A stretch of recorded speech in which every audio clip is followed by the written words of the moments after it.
I'm Melissa Bennett, 32, and I never thought I'd be the one to make my parents homeless. But when I discovered they'd emptied my savings account, money I'd been setting aside for my daughter's cancer treatments, everything changed. The betrayal cut deeper when Dad looked me straight in the eyes and said, the family needed it more than Hannah did.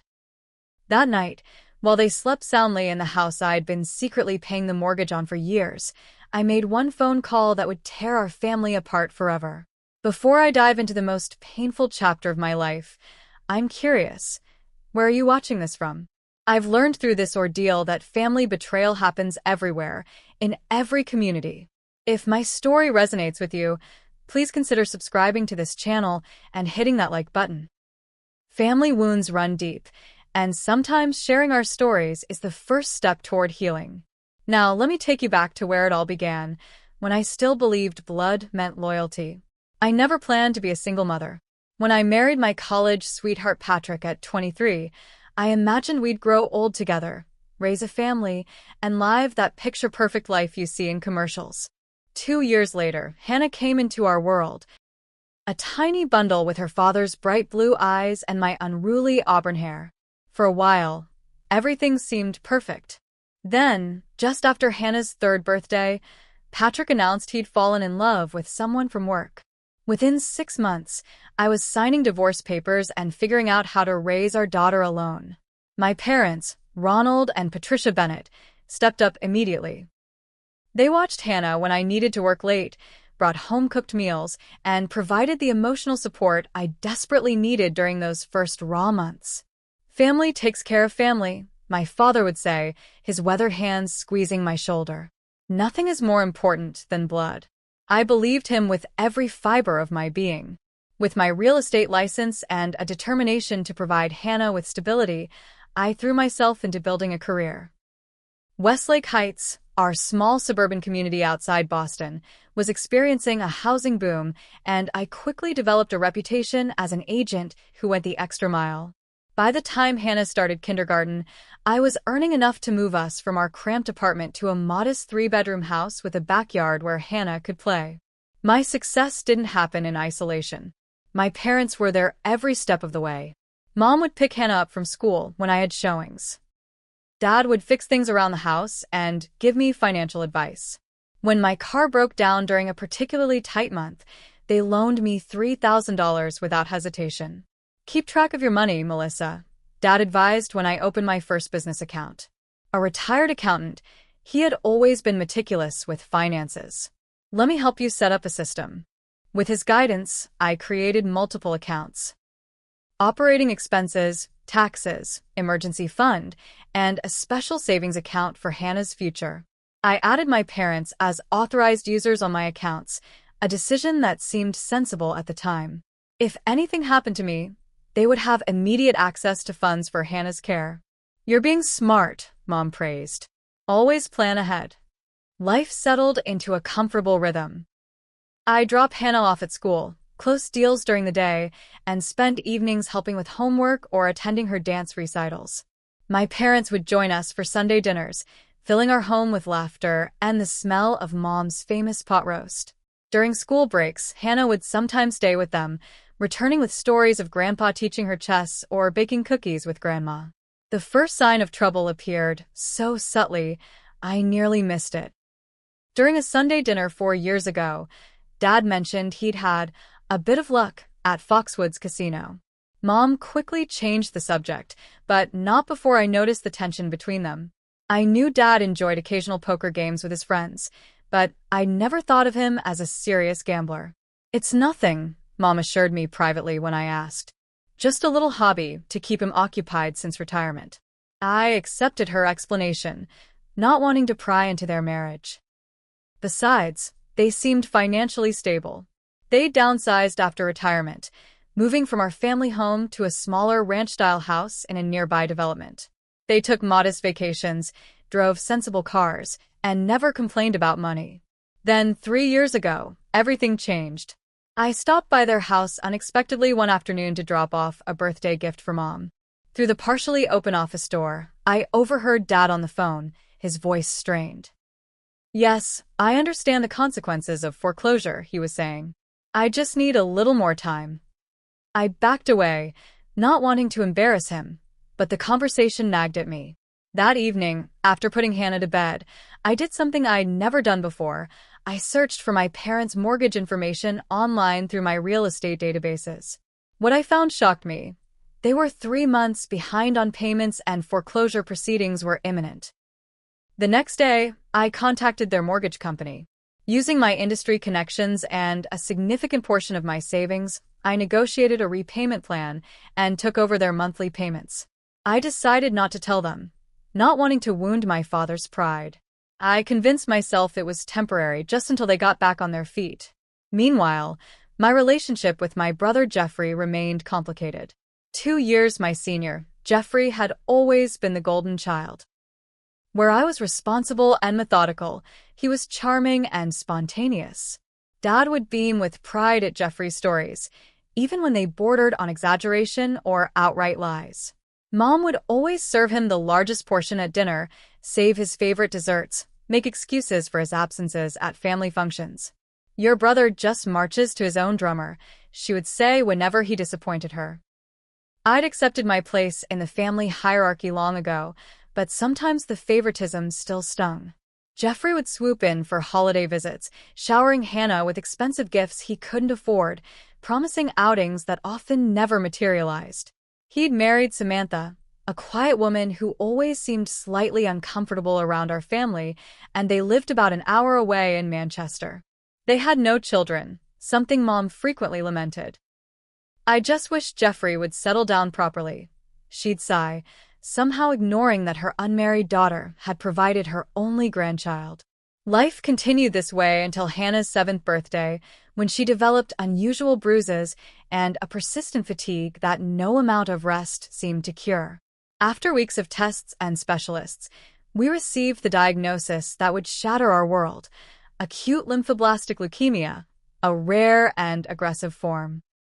With prompt treatment, the 5-year survival rate is encouraging, Dr. Matthews explained, her kind eyes meeting mine across her desk.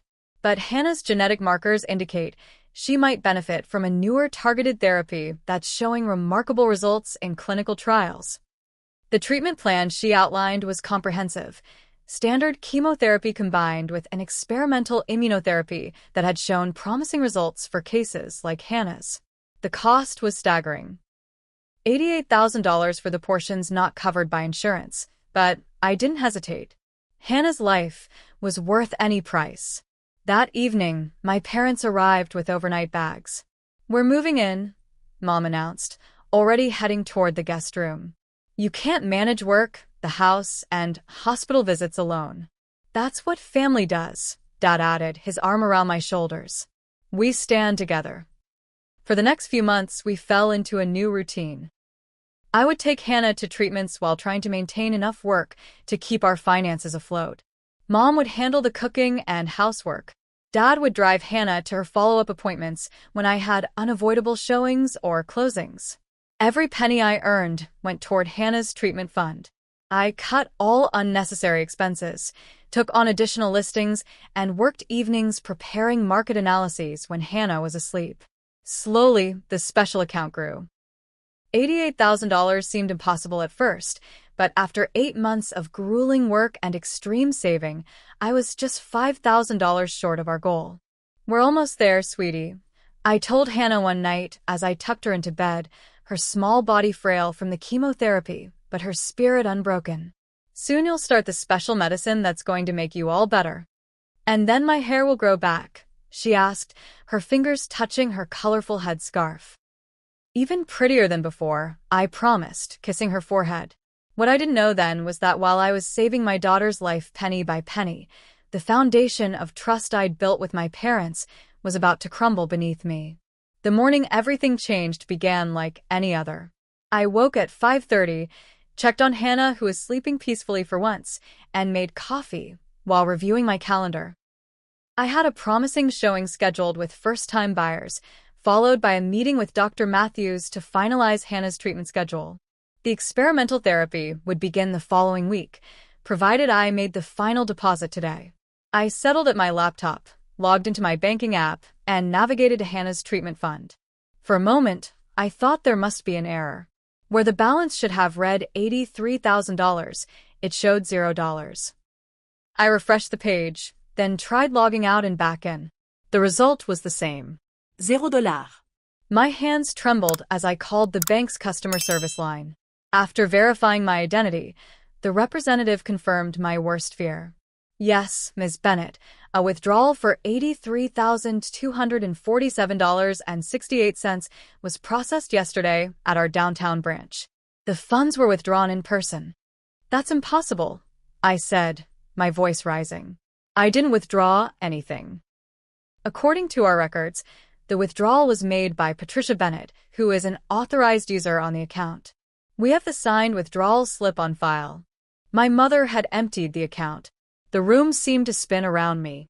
Was anyone with her? I managed to ask. Our notes indicate she was accompanied by a male, but he didn't approach the counter. I ended the call and immediately drove to the bank, barely remembering to leave a note for my parents that I had an early meeting. At the branch, the manager escorted me to a private office where she pulled up the transaction details. Here's the withdrawal slip, she said, turning her monitor toward me. There was my mother's signature, along with what appeared to be my signature authorizing the withdrawal. Except I hadn't signed anything. This isn't my signature, I said, pointing to the forgery. I never authorized this. The manager's expression shifted from professional sympathy to concern. Would you like to file a fraud claim, Ms. Bennett?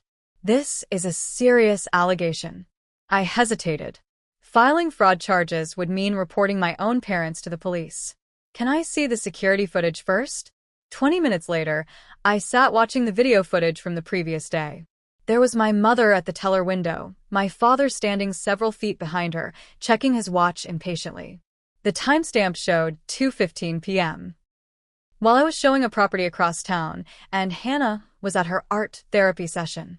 I'd like copies of everything, I told the manager. The withdrawal slip, the footage, and the transaction record.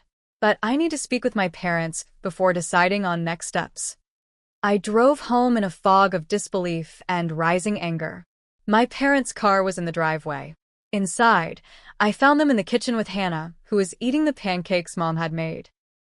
Mommy, Grandma made smiley faces with blueberries. Hannah exclaimed, her thin face lighting up.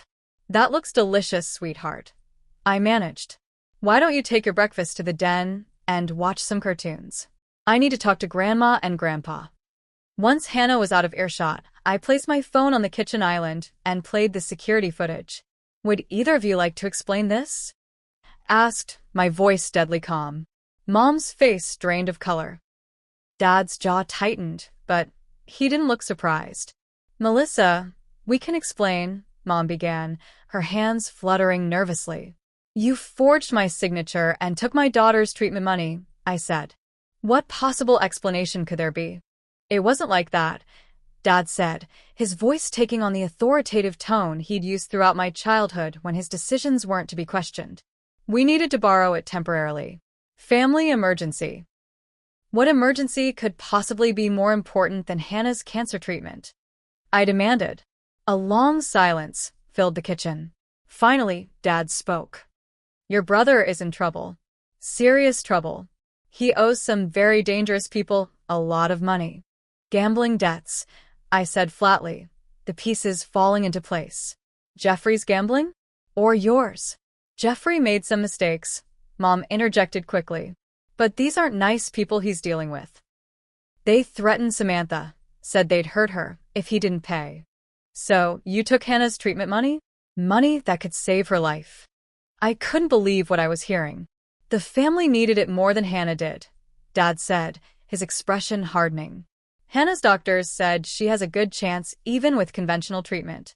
Jeffrey could have been killed. The callousness of his statement hit me like a physical blow.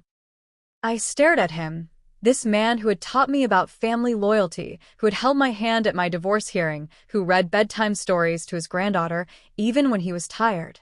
In that moment, he became a stranger to me. You chose Jeffrey over Hannah, I said softly. You chose your adult son over your 7-year-old granddaughter with cancer. It wasn't like that, Mom protested weakly. We were going to pay it back. How? I asked. With what money? You can't even pay your own mortgage. The words escaped before I could stop them. Mom looked confused, but Dad's expression changed to one of calculation. What are you talking about? Mom asked. Nothing, Dad said quickly. Melissa's upset. She doesn't know what she's saying. Oh, I know exactly what I'm saying, I replied, anger giving me clarity. I've been paying your mortgage for 3 years, ever since you nearly lost the house. Did you think I wouldn't find out about that too? You've been paying our mortgage? Mom turned to Dad. Ronald, what is she talking about? Before he could answer, Hannah appeared in the doorway, her small face pinched with worry. Mommy, why are you yelling? Are you mad at Grandma and Grandpa? I took a deep breath, forcing my voice to steady. No, es Wetie. We're just having a grown-up discussion. Go finish your cartoons, okay? After she reluctantly left, I turned back to my parents. I have a meeting with Dr. Matthews this afternoon to discuss delaying Hannah's treatment since I can no longer afford it. I suggest you both be gone before I get back. Melissa, please. Mom began crying. We're family. The family needed it more. I repeated my father's words back to him. Isn't that what you said? Well, now we'll see what family really means. I left for my showing, somehow maintaining my professional demeanor while showing a young couple their potential first home. All the while, my mind was calculating, planning. By the time I met with Dr. Matthews to explain our situation and explore alternative treatment options, I knew exactly what I needed to do. That night, after my parents had gone to their room and Hannah was asleep, I sat at my kitchen table with all the mortgage documents I'd kept hidden for years. With steady hands, I dialed the number for the mortgage company's after-hour service. I need to cancel the automatic payment arrangement for account number 78293-05B, I told the representative, providing all the necessary verification information. Effective immediately. May I ask the reason for cancellation? The representative asked. I thought of my father's words, of Hannah's uncertain future, of 3 years of sacrifices made for people who had betrayed me in the worst possible way. The arrangement is no longer required, I said simply. The account holders will be assuming responsibility for their own obligations from now on. After hanging up, I sat in the darkened kitchen for a long time, wondering if I had just made the biggest mistake of my life, or the first step towards saving what mattered most. The discovery of my parents' near foreclosure 3 years ago still burned vividly in my memory as I sat in that darkened kitchen. I remembered the afternoon I'd visited Commonwealth Bank, sitting across from Mr. Alderman, the mortgage specialist whose gray mustache twitched nervously as he reviewed my parents' file. They're 3 months behind, he confirmed, glancing at me over reading glasses. The foreclosure process has been initiated. Unless they can bring the account current. That's $12,436 including late fees. They'll lose the house within 60 days. I'd gone there prepared to help, but the amount shocked me. Still, these were my parents, the people who had sat up with me during childhood fevers, who had cheered at every school play and graduation, who now helped me raise my daughter. What if? I had hesitated, gathering my courage. What if someone else took over the payments? Not officially refinancing, but ensuring they're made on time. Mr. Alderman had explained the process. I could set up automatic payments from my account without changing the loan's ownership. The bank wouldn't notify my parents as long as the payments arrived consistently. I'd signed the paperwork that day, stretching my budget to cover their $1,650 monthly mortgage payment on top of my own expenses. To make it work, I cut my own spending drastically. No more hair salon visits, no new clothes, meal planning to minimize grocery costs, taking on additional listings even when I was exhausted. I'd converted my 401k to cover the initial catch-up payment, incurring penalties I could ill afford. All this I had done willingly, believing I was helping the people who had always helped me. Now, as I sorted through 3 years of bank statements and mortgage receipts, a new detail caught my eye. Among the papers was a letter addressed to my father from Commonwealth Bank, dated just 2 months after I'd begun making payments. It thanked him for resolving the delinquency and confirmed that the automatic payment arrangement was successfully established. They had known all along. The realization hit me like a physical blow. For 3 years, I'd believed I was secretly helping them, protecting my father's pride. But they'd received this notification and never said a word. Never thanked me, never offered to take back the responsibility, never even acknowledged what I was doing for them. With shaking hands, I continued digging through financial documents I'd collected. Bank statements from their joint checking account revealed something even more disturbing: regular transfers to Jeffrey's account. $500 one month, $700 another, sometimes even larger amounts when their Social Security checks arrived. A bitter laugh escaped me. While I was paying their mortgage, they were funneling money to my brother, the same brother whose gambling debts they now deemed more important than my daughter's life. I pulled out my laptop and logged into my online banking. A thorough review of my accounts revealed more betrayals. Small transfers from my checking account to theirs. $50 here, $75 there. Transactions I'd overlooked in the chaos of managing work and Hannah's illness. Each one was labeled Ron Pat in the banking system, my parents' shared nickname. They'd been skimming for my account for months, possibly longer. As dawn approached, I found myself surrounded by evidence of years of financial manipulation. Notes from phone conversations with Jeffrey, where he'd mentioned needing money, just until next month. Credit card statements showing purchases in stores I knew my parents frequented, but for items they'd never mentioned buying. The most damning document was a birthday card Jeffrey had sent Dad last year. Among the generic well wishes was a handwritten note: "Thanks for always having my back. Don't worry about Melissa finding out about our arrangement. She's too busy with Hannah to notice what goes through her accounts." Our arrangement. The words seared themselves into my mind. I thought about Hannah, sleeping peacefully down the hall, unaware that her grandparents and uncle had conspired to steal her chance at life.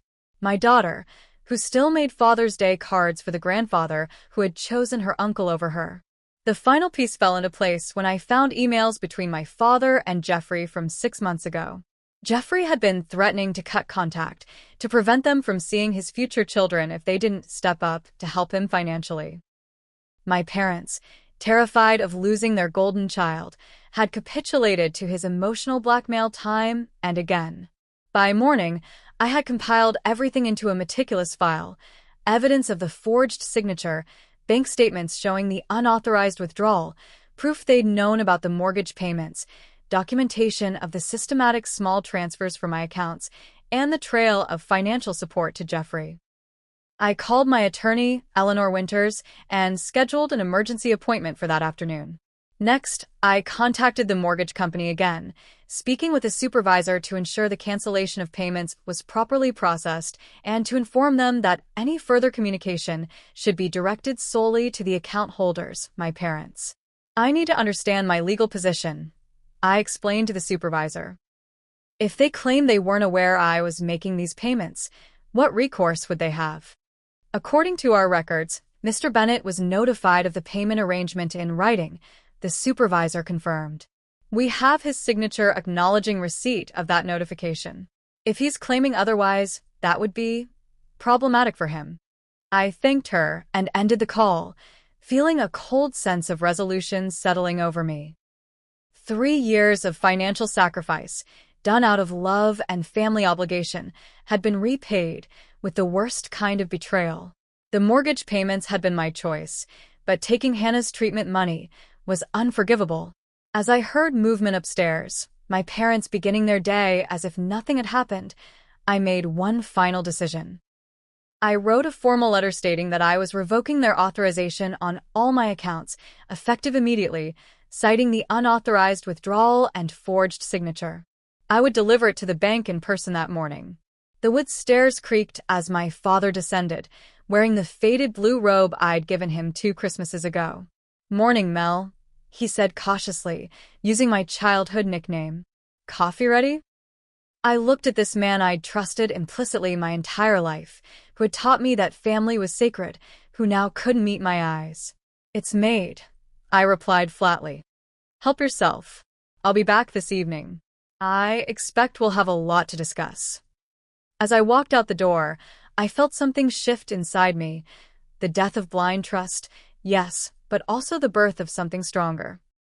A determination that Hannah would get her treatment, with or without the support of the people who should have protected her most. 2 weeks passed in a fog of determined action and deafening silence. After that first morning, I had returned home to find my parents gone, taking their overnight bags but leaving behind a handwritten note for my mother. "We're giving you space. Call when you're ready to talk." I had crumpled it and thrown it away. In those 2 weeks, I declined 17 calls from my mother, 12 from my father, and an unexpected 3 from Jeffrey. Instead, I channeled all my energy into finding alternative ways to save Hannah. There are compassionate care programs, Dr. Matthews suggested during our rescheduled appointment. Hannah's case would be compelling. The challenge is that approval can take months, and her condition doesn't have months. I finished for her. I understand. That evening, after tucking Hannah in, I created a GoFundMe campaign. Sitting at my laptop, I stared at the blank template for nearly an hour before finally typing, "Hannah's fight. 7-year-old cancer warrior needs your help." I included only the essential facts: Hannah's diagnosis, the recommended treatment, and the theft of her medical fund. I didn't name my parents, referring to them only as family members who betrayed her trust. I set the goal at $90,000, giving us a small buffer for additional expenses. After hitting publish, I closed my laptop and cried for the first time since discovering the theft. Not just for the money, but for the loss of what I believed my family to be.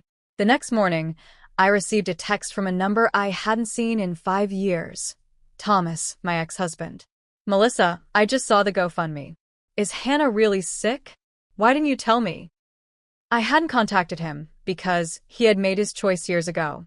After leaving us for his coworker Diane, he'd moved to Chicago and started a new family. His child support payments came regularly, but his visits had dwindled to brief FaceTime calls on birthdays and holidays. "Yes, she has leukemia," I texted back. "Diagnosed 8 months ago. I didn't want to disrupt your new life." His response came immediately. "I'm catching the next flight to Boston." I didn't believe him until he appeared on my doorstep the following afternoon, his familiar face etched with worry and regret. "I should have been here," were his first words. "For both of you." While Thomas's return was unexpected, even more surprising was how quickly our story spread.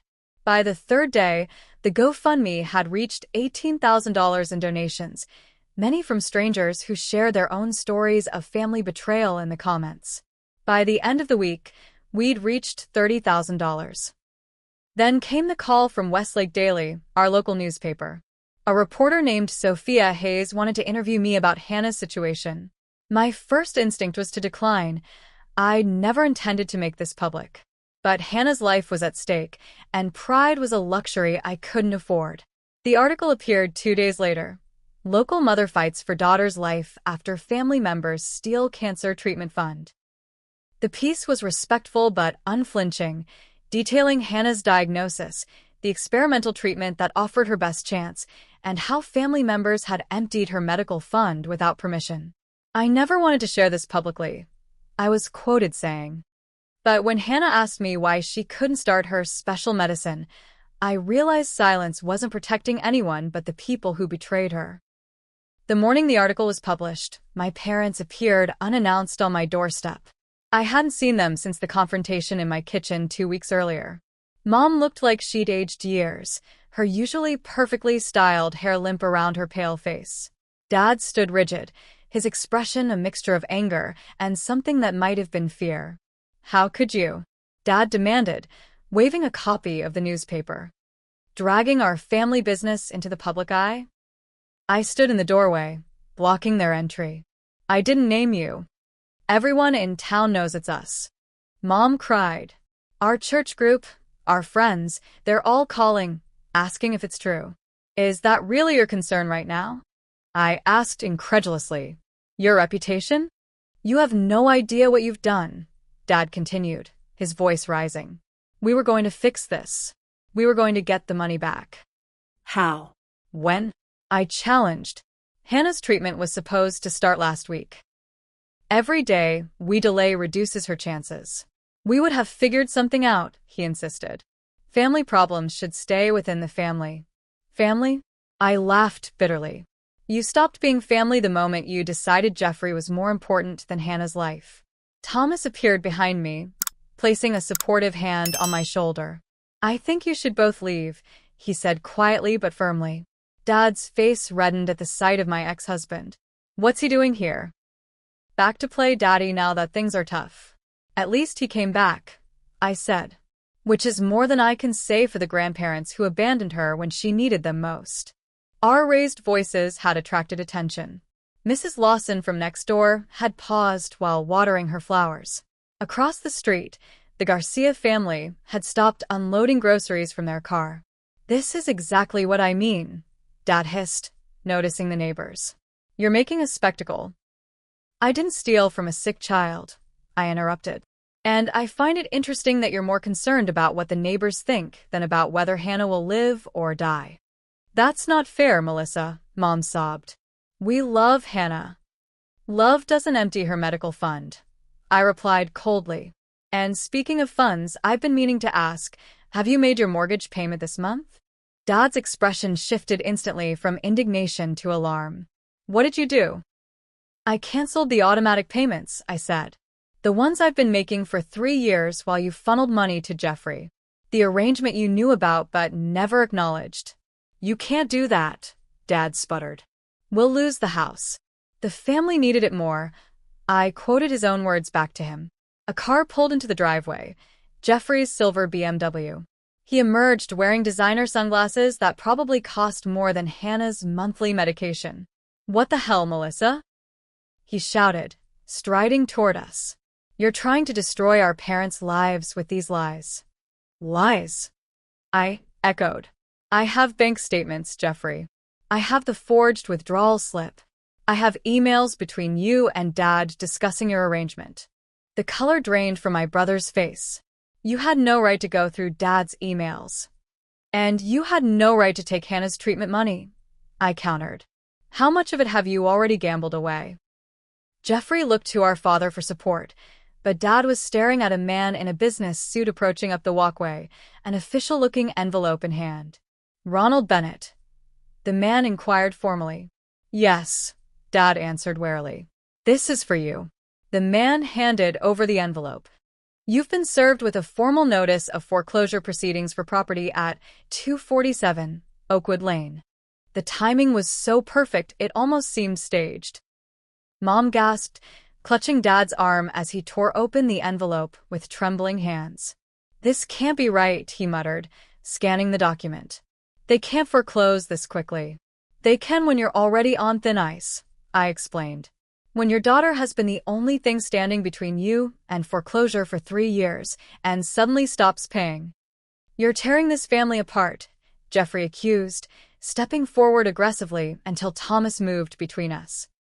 No, Jeffrey, I said, my voice steady. You did that when you manipulated our parents into stealing from Hannah. I didn't tell them to take the money, he protested. No? Then where did they get the idea? And where did the money go? I challenged. Because I know exactly how much Dad sends you every month. I know about the threatening calls from your bookies. I know everything. The confrontation had drawn a small crowd of neighbors. Some pretended to check their mail or work in their gardens, but all were watching the drama unfold. This isn't over, Melissa, Dad warned, his voice low. You think you're punishing us, but you're just hurting Hannah.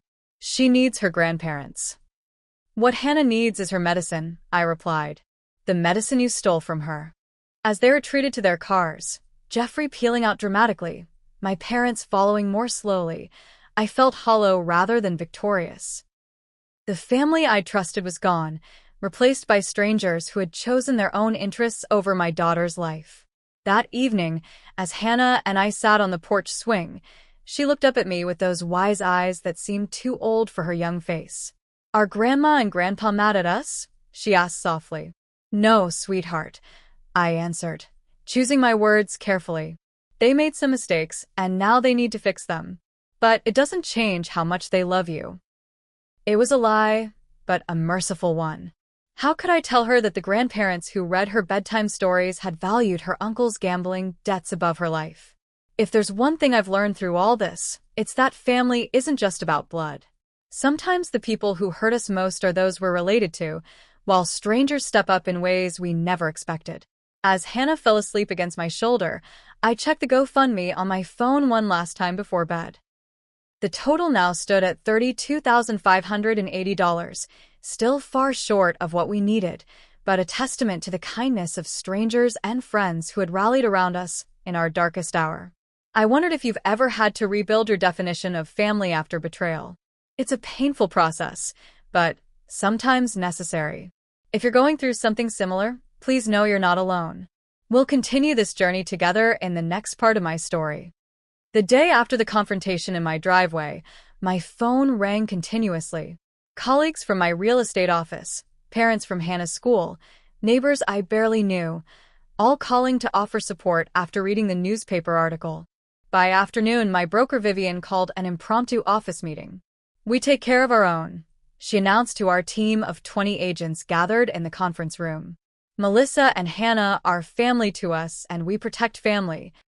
Real family, not people who steal from sick children." The pointed distinction wasn't lost on anyone. Within hours, my colleagues had organized a rotating schedule of meal deliveries, rides to Hannah's appointments, and open houses for my listings so I wouldn't lose commissions while focusing on Hannah's care. James, our office's marketing director, revamped Hannah's GoFundMe page with professional photos and compelling copy. Rachel, who specialized in luxury properties, contacted her wealthy clients directly. Michael, our resident tech expert, created a dedicated website called Hannah's Heroes, where people could donate, share stories, and offer services. The response was overwhelming. Hannah's GoFundMe reached $45,000 within 5 days of the website launch. Local businesses joined the effort. The Italian restaurant where we celebrated Hannah's birthdays donated a percentage of their weekend sales. The children's boutique where I bought Hannah's clothes organized a fashion show fundraiser. Even Hannah's dance studio arranged a special performance with all proceeds going toward her treatment. On the 6th day, I received a notification of a $50,000 donation from an anonymous donor. The accompanying message read simply, "Some family is chosen, not born. Martin sends his love." Martin, my father's estranged brother, whom I hadn't seen since I was 12. Uncle Martin, whose name was forbidden in our house after some long-ago dispute my parents refused to discuss. I stared at the message in disbelief. With this donation, we had surpassed our goal. Hannah could begin treatment immediately. But who had contacted Martin? How did he even know about our situation? The mystery was solved the next morning when a tall, silver-haired man appeared at my door. Though 20 years had passed, I recognized him immediately. He had the same Bennett blue eyes, the same cleft in his chin that Dad and Jeffrey shared. "Uncle Martin?" I whispered, hardly believing he was real. "Hello, Melissa," he smiled gently. "You've grown up beautiful, just like your mother always said you would." We sat in my living room, two virtual strangers connected by blood and separated by decades of family secrets. "I saw the article," he explained, stirring sugar into his coffee. "A friend in Boston sent it to me. I've been living in Vermont for the past 15 years, running a small accounting firm. When I read what happened, I knew I had to help." "The donation," I said. "That was you." He nodded. "I've done well for myself. No children of my own, but a career that's been good to me. Using some of that to help Hannah seemed right." "Why did you stay away so long?" I asked, the question that had lingered since childhood. Martin sighed, setting down his cup. "Your father and I had a fundamental disagreement about money and family. He borrowed a substantial amount from me years ago, supposedly for a business investment. I later discovered he'd used it to cover gambling debts. When I confronted him, he accused me of trying to embarrass him in front of his family. Dad gambled back then too." I asked, pieces falling into place. "It's been his demon for most of his adult life," Martin confirmed. "There were good periods when he had it under control, but stress always triggered relapses. Your mother enabled him, covered for him. I insisted he get help as a condition of further financial support. He chose estrangement instead. And now history is repeating with Jeffrey, I murmured. The apple doesn't fall far, Martin agreed sadly. When Jeffrey was 17, your father caught him running a small betting operation at his high school. Instead of consequences, there were excuses. I warned Ronald then that he was setting a dangerous precedent.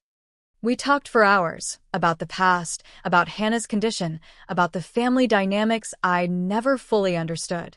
Martin showed me old photographs he'd kept all these years, Dad and him as boys fishing with their father, my parents' wedding where Martin had been best man, a Christmas gathering where baby Jeffrey sat on Martin's knee. Family is complicated, he said as he prepared to leave. But some things are simple. You don't steal from children. You don't abandon someone fighting for their life. Will you stay? I asked impulsively. Meet Hannah? His eyes brightened. I'd like that very much. While Uncle Martin's appearance was unexpected, equally surprising was the community's reaction to my parents. Their church group, where they'd been respected members for decades, was divided. Pastor Reynolds called me directly, his normally jovial voice somber. Melissa, I want you to know that while the church believes in forgiveness, we also believe in accountability. Your parents have been asked to step down from their leadership positions until this situation is resolved appropriately. From neighborhood gossip that inevitably reached me, I learned that most of their friends had distanced themselves. Their weekly bridge club had quietly removed them from the rotation. Invitations to social events suddenly dried up. In a small community like ours, stealing from a sick child was an unforgivable sin. Jeffrey wasn't faring much better. His employer, an investment firm in Manchester, placed him on administrative leave pending an investigation into ethical concerns, apparently using family connections to access funds raised ethical red flags in financial services. Not everyone abandoned my parents, though. Their neighbors, the Sullivans, stood firmly by them, even writing a letter to the editor defending them as good people who made one terrible mistake. Dad's poker buddies closed ranks around him, refusing to discuss the situation with outsiders. One unexpected ally emerged in my cousin Amanda, my mother's niece whom we rarely saw due to some long-ago slight. She called me out of the blue. What Uncle Ronald and Aunt Patricia did was wrong, she stated bluntly. But you should know it's not the first time. 10 years ago, they convinced my mother to remortgage her house to invest in some business opportunity.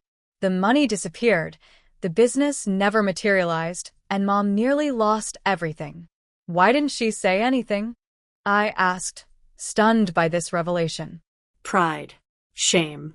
The same reasons victims of financial abuse usually stay quiet, Amanda replied. But when I saw that article, I knew I had to call. You're not alone, Melissa. They've done this before. Other stories began to surface. Distant relatives, old friends, former neighbors who had similar experiences with my parents' financial manipulations. What I had believed was an isolated incident of desperation was revealed as a pattern spanning decades. Through it all, the GoFundMe continued to grow. With Martin's donation pushing us over the goal, additional contributions created a cushion for future medical expenses. The mortgage company, after learning the full situation from documentation my attorney provided, worked with me to establish a formal record of the payments I'd made on my parents' behalf over the years. While we can't stop the foreclosure process without payment, the compassionate account manager explained, we've documented your contributions. If your parents attempt to claim they were unaware of the arrangement, we have evidence proving otherwise. Dr. Matthews was able to schedule Hannah's experimental treatment to begin the following week. For the first time in months, hope felt tangible rather than theoretical. The protocol is aggressive, she warned during our pre-treatment consultation. There will be difficult days ahead. But Hannah's youth and the early intervention give her excellent odds. We're ready, I assured her, squeezing Hannah's small hand. We've faced worse than medicine.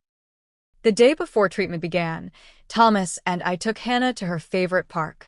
As she played on the swings, her colorful head scarf fluttering in the breeze, Thomas turned to me. I was wrong to leave, he said quietly. I've missed so much. I've missed her growing up, becoming this incredible person. I've missed being there for you both. You're here now, I acknowledged. That counts for something. I want to be part of the solution, he continued. I've transferred to the Boston office permanently. My relationship with Diane ended months ago. It was never right, not like what we had. I'm not asking for us to reconcile, but I want to be Hannah's father again. A real father. Before I could respond, my phone rang, an unknown number. Is this Melissa Bennett? A woman's hesitant voice asked. Yes, who's calling? This is Samantha, Jeffrey's wife. She spoke quickly, as if afraid of being overheard. I need to talk to you. Not over the phone. Can we meet? The pieces were still falling into place, connections forming between past and present, revelations illuminating dark corners of my family history. As I watched Hannah swing higher, her face lifted toward the sun, I realized that while one version of family had crumbled, another was taking shape around us, built on honesty, accountability, and genuine love rather than obligation and secrets. And for the first time since this ordeal began, that felt like enough. The formal foreclosure notice arrived at my parents' house exactly 30 days after I canceled the mortgage payments. I didn't witness its delivery but heard about it through Mrs. Lawson, whose sister lived on my parents' street. According to neighborhood gossip, my father had a public meltdown, yelling at the courier before collapsing in the driveway, clutching his chest. They took him to Massachusetts General, Mrs. Lawson informed me as I collected Hannah's mail. Your mother rode in the ambulance with him. They're saying it might have been a minor heart attack. I thanked her for the information and went inside, emotions warring within me. Part of me, the daughter who had idolized her father, wanted to rush to the hospital immediately. But another part, the mother protecting her vulnerable child, reminded me of his callous words. The family needed it more than Hannah did. I didn't visit the hospital. Instead, I focused on Hannah, who had begun her experimental treatment 2 days earlier. The procedure involved extracting her T cells, modifying them in a lab to better recognize and attack cancer cells, then reinfusing them. The side effects could be severe: high fevers, confusion, respiratory distress, requiring constant monitoring. You're being so brave, I told her as we sat in the treatment room, watching the modified cells drip back into her body. Braver than anyone I know. Even braver than Grandpa? She asked innocently. He always says he's the bravest because he was a volunteer firefighter.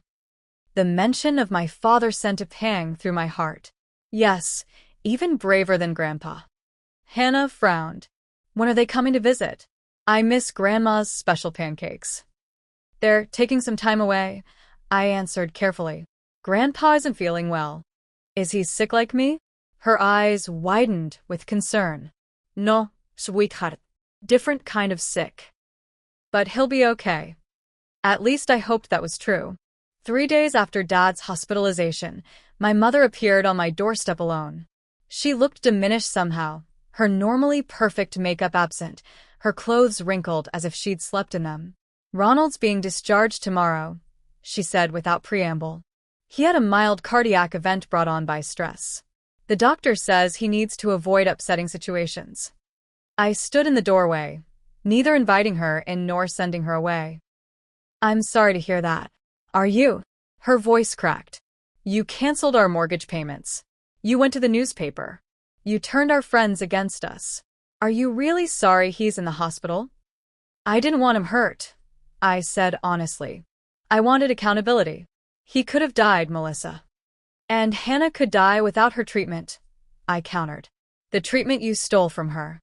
Mom's shoulders slumped. May I please come in? There are things you need to know. I hesitated, then stepped aside. Hannah was at the hospital for treatment with Thomas, giving us privacy for this conversation. In my living room, Mom perched on the edge of the sofa, hands clasped tightly in her lap. Your father has a gambling addiction, she began, her voice barely above a whisper. It started before we were married, small bets on sports games, friendly poker nights.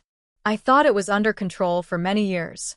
But after he retired, it escalated. That doesn't excuse stealing Hannah's treatment money, I said. I'm not offering excuses, she replied. Just explanations you deserve to hear. The foreclosure 3 years ago, that wasn't just financial mismanagement. Ronald lost our retirement savings at Foxwoods. $63,000 gone in a weekend. He swore he'd stop after that, even attended Gamblers Anonymous for a while. But he didn't stop, I guessed. She shook her head. He got better at hiding it. I enabled him, covered for him. When you started paying our mortgage, yes, we knew. I told myself it was temporary, that we'd get back on our feet and repay you. And Jeffrey? I asked. How does he fit into this? The apple doesn't fall far from the tree, she sighed, unconsciously echoing Uncle Martin's words.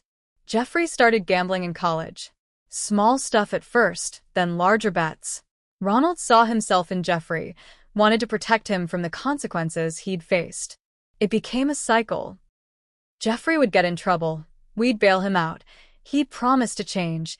Then the cycle would repeat. With my money, I pointed out.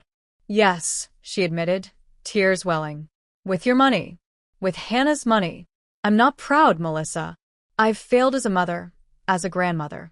I let my husband's addiction and my son's manipulation destroy our family. Her raw honesty caught me off guard. Throughout my childhood, my mother had been the family's emotional gatekeeper, smoothing over conflicts, maintaining the facade of harmony even when tensions simmered beneath the surface. This vulnerable confession was entirely new. Why now? I asked. Why are you telling me this now? Because I nearly lost my husband, she said simply. Because I've already lost my daughter and granddaughter. Because the lies have cost us everything, and the truth is all I have left to offer. We sat in silence for several minutes, the weight of decades of family secrets hanging between us. What do you want from me? I finally asked. Forgiveness? Understanding? I don't know if I deserve either, she answered. But I'd like a chance to make amends, somehow. And I'd like to see Hannah. Not to excuse what we did, but because I love her. Because she's innocent in all this. I can't just pretend nothing happened, I said. The money is still gone. Hannah's treatment is still at risk. I know, Mom nodded, which is why I brought this. She reached into her purse and withdrew a manila envelope. It's not everything, but it's a start. Inside was the deed to their car and a jewelry appraisal for my mother's engagement ring and wedding set.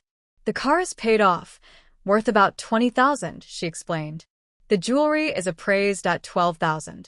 It won't replace everything we took, but it's what we can offer now. I stared at the documents, unsure how to respond. The gesture was significant. My mother cherished that ring, but it also highlighted how dire their financial situation must be if they were liquidating such personal assets. What about Jeffrey? I asked. Is he contributing to the repayment? Mom's expression hardened. Jeffrey claims he never asked us to take Hannah's treatment money, specifically. Says he just needed help with his debts, not cancer money. He's washing his hands of responsibility. Typical, I muttered. As we sat there, my phone buzzed with a text from Samantha, Jeffrey's wife, confirming our meeting for the following day. I'd been both curious and apprehensive about what she wanted to discuss since her mysterious call. I appreciate the gesture, I told Mom, returning the documents to the envelope. But this isn't just about money. It's about trust. About Hannah's well-being. About years of favoring Jeffrey over me. I know, she said quietly, and I can't change the past. But maybe we can build something different for the future. Something honest. Before I could respond, the front door opened, and Hannah's voice called out, Mommy, the doctor says my numbers are better. She bounded into the living room, then stopped abruptly at the sight of her grandmother. Grandma, she exclaimed, rushing forward for a hug before I could intervene. Mom embraced her tightly, tears streaming down her face. Hello, my sweet girl. Thomas appeared in the doorway, his expression questioning. I gave a small nod to indicate the situation was under control. Grandma, are you crying because you're sad or happy? Hannah asked, pulling back to study her grandmother's face. A little of both, Mom answered honestly. Sad about some mistakes I made, but very happy to see you. Is Grandpa still sick? Hannah inquired. He's getting better, Mom assured her. And he misses you very much. I watched their interaction with mixed emotions. Despite everything, Hannah loved her grandparents. Was it fair to sever that relationship because of the adult's failures? My therapist, Dr. Winslow, had been helping me work through this very question in our weekly sessions. Children are remarkably resilient, she had told me. They can understand complex family dynamics if explained appropriately. The question isn't whether your parents deserve a relationship with Hannah, but whether that relationship is beneficial to her. Looking at Hannah's joyful face as she told her grandmother about her treatment, I wasn't sure I knew the answer. Later that evening, after Mom had left with promises to talk again soon, Thomas and I discussed the visit while Hannah slept. "What are you thinking?" he asked as we sat on the porch swing. "I'm thinking family is complicated," I sighed. Part of me wants to maintain this wall between us, to protect Hannah and myself from further hurt. But another part sees how much Hannah loves them, how much losing them would affect her. "Your mother seemed genuinely remorseful," Thomas observed. "She did," I agreed. "But words are easy. Actions are what matter." The next day brought another piece of the puzzle when I met Samantha at a quiet cafe across town. Jeffrey's wife was a slender woman with anxious eyes who constantly checked over her shoulder as if expecting to be discovered. "Jeffrey doesn't know I'm here," she admitted, stirring her untouched coffee. "He'd be furious if he found out." "Why the secrecy?" I asked. "Because I'm done protecting him," she said with sudden fierceness. "Your parents aren't the only victims of his manipulation. I've been covering for him for years, making excuses for the missing money, the late-night calls from bookies, the threats." She pulled out her phone and showed me texts from Jeffrey pressuring their parents for money, using increasingly desperate tactics, claiming medical emergencies, car accidents, job losses, and finally, threats from loan sharks. He specifically mentioned Hannah's treatment fund, Samantha revealed. "Told your father it was just sitting there while he was in real danger. Said Hannah could use regular treatment, that the experimental stuff was just extra. That Hannah would be fine either way, but he might not be if he didn't get the money. And Dad believed him." I asked incredulously.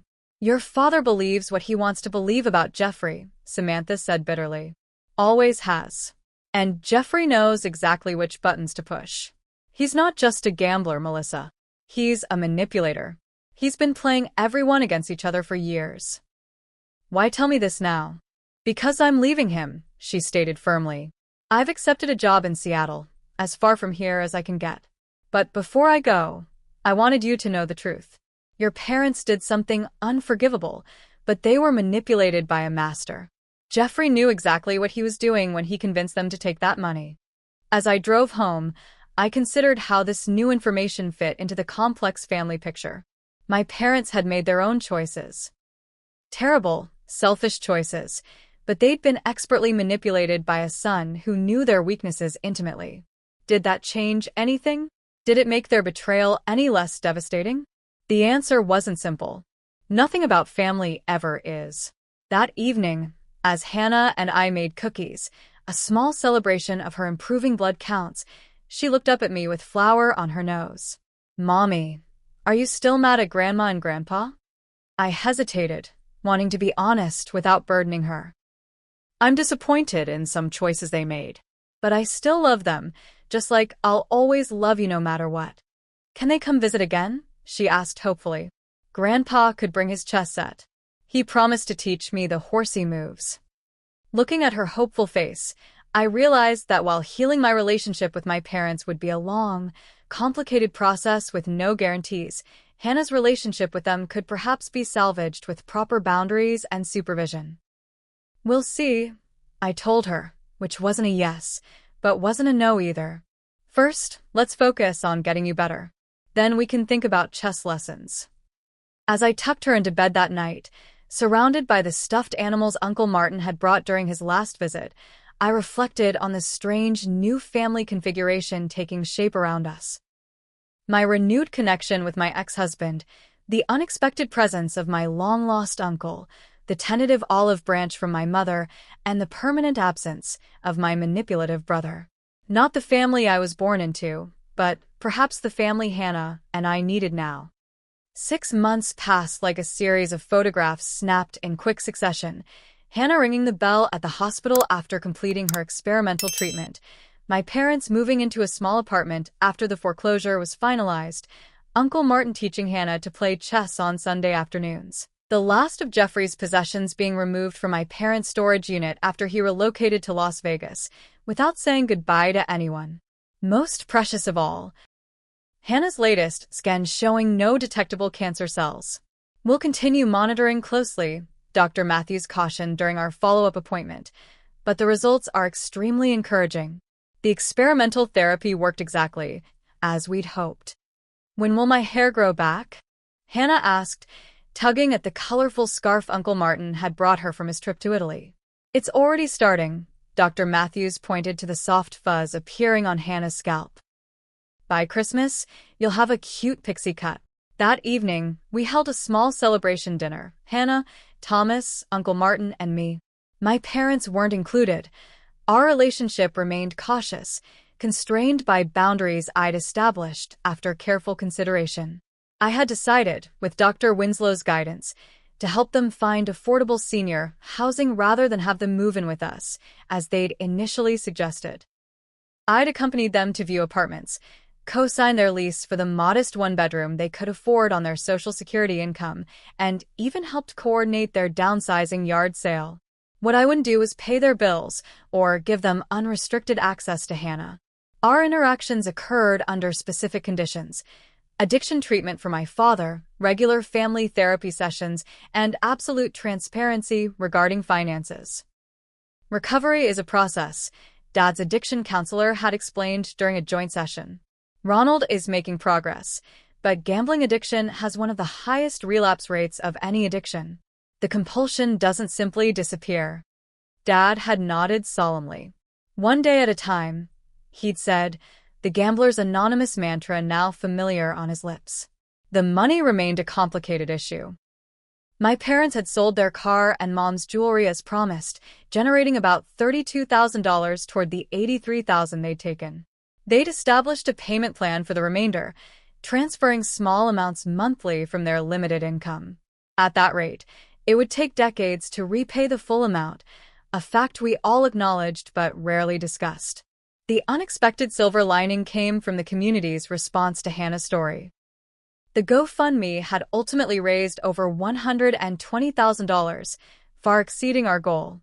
After covering Hannah's treatment and associated medical expenses, the surplus allowed me to establish a foundation called Hannah's Hope, providing emergency assistance to other families facing catastrophic childhood illnesses. From something terrible came something beautiful, Uncle Martin observed as we cut Hannah's cancer-free celebration cake. Like when the forest burns and new trees grow, Hannah added with the wisdom that continues to astonish me. Her ordeal had given her a perspective most adults never achieve. Thomas, who had indeed transferred permanently to Boston, caught my eye across the table. Our relationship had evolved into something neither of us had expected. Not quite reconciliation, but a deeper partnership focused on Hannah's well-being. He had proven himself changed, more present and committed than he'd been during our marriage. To new beginnings, he proposed, raising his glass. And to Hannah, Uncle Martin added, the bravest person at this table.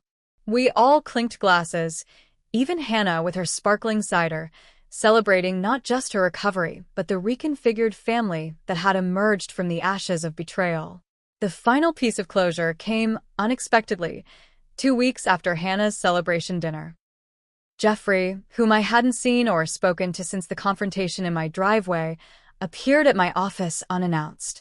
5 minutes, he said when my assistant tried to turn him away. That's all I'm asking. I agreed, more out of curiosity than anything else. The brother who entered my office looked different from the confident manipulator I remembered, thinner, with dark circles under his eyes and a nervous energy that manifested in constantly fidgeting hands. Samantha left me, he began without preamble.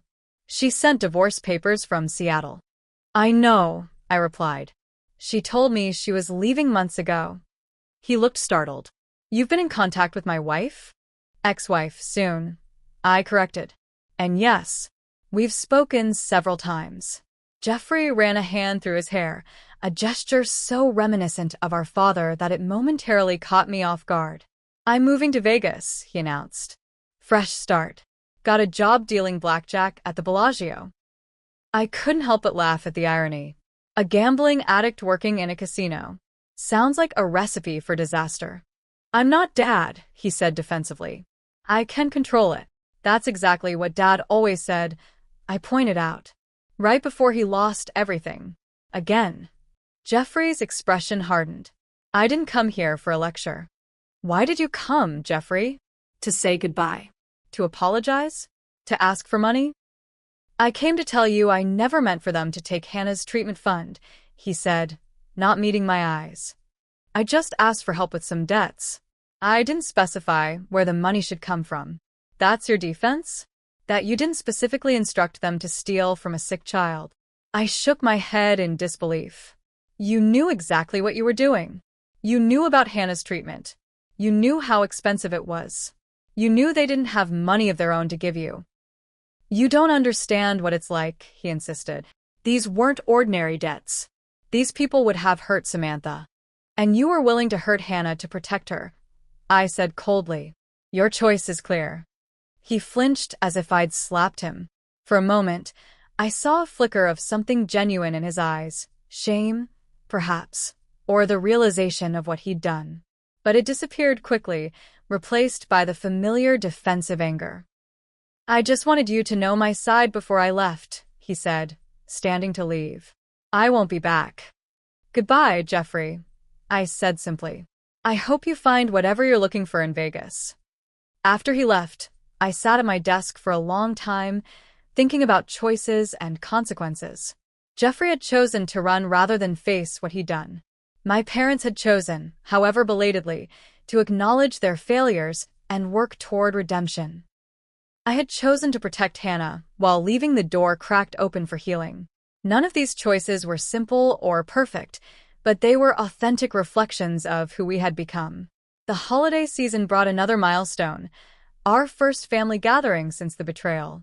I had decided, after much deliberation, to invite my parents to Thanksgiving dinner.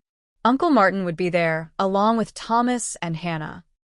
It would be small, controlled, and a test of whether we could forge a new kind of relationship.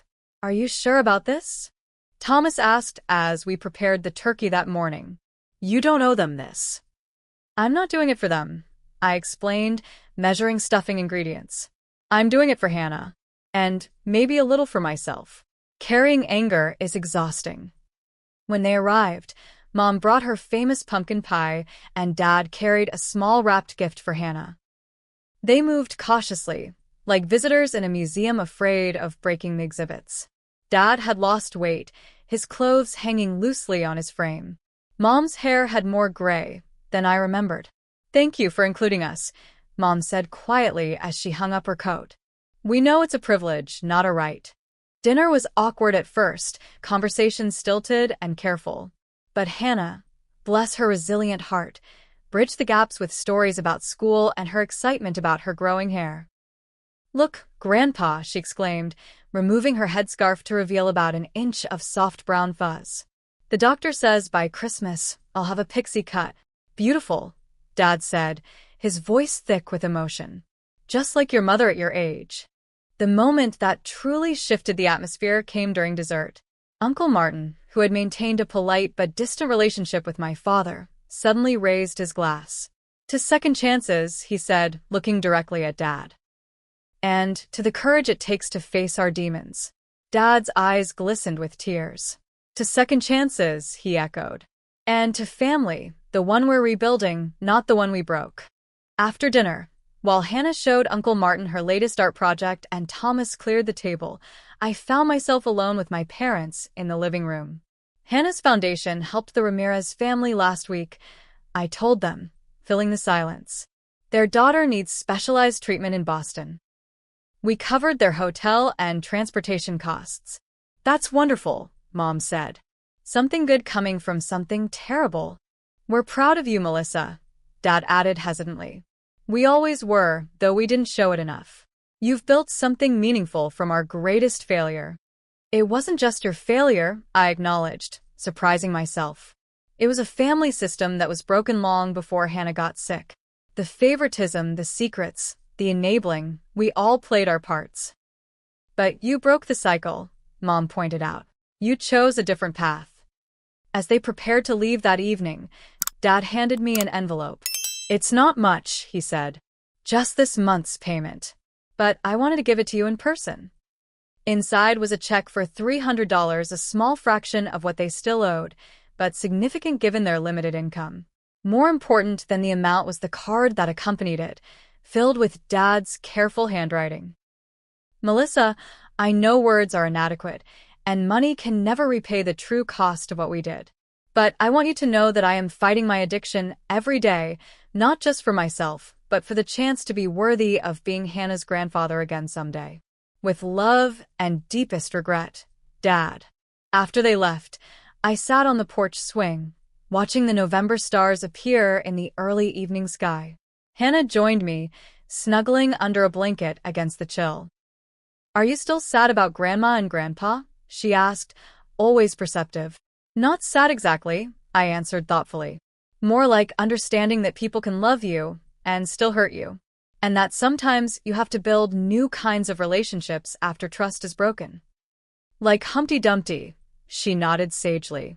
All the king's horses and all the king's men couldn't put him back together again. But maybe they could build something different instead. I hugged her close, marveling at her wisdom. Exactly like that. The foundation I'd built from our family's tragedy continued to grow, helping more families each month. Thomas and I were exploring a carefully paced reconciliation, both changed by the experiences of the past year. Uncle Martin had become a beloved presence in our lives, the kind of grandfather figure Hannah deserved. My parents were working to earn back trust in small, consistent ways. And Jeffrey? He remained in Vegas, sending occasional impersonal text messages, but otherwise absent from our lives, a reminder that some breaches can't be repaired. Some relationships are healthier when ended. As for Hannah and me, we had emerged stronger from the crucible of betrayal and illness. We had learned that family isn't always defined by blood, that trust once broken must be earned anew, and that sometimes the deepest wounds lead to the most profound healing. Have you ever experienced a family betrayal that forced you to redefine what family means? I'd love to hear your stories in the comments below. If Hannah's journey touched your heart, please consider subscribing to this channel for more stories of family, resilience, and rebuilding after betrayal. Your likes and shares help these stories reach others who might be struggling with similar situations. Thank you for being part of our extended family and for reminding us that even in our darkest moments, we're never truly alone. Until next time, remember that sometimes the family we choose becomes more precious than the family we're born into.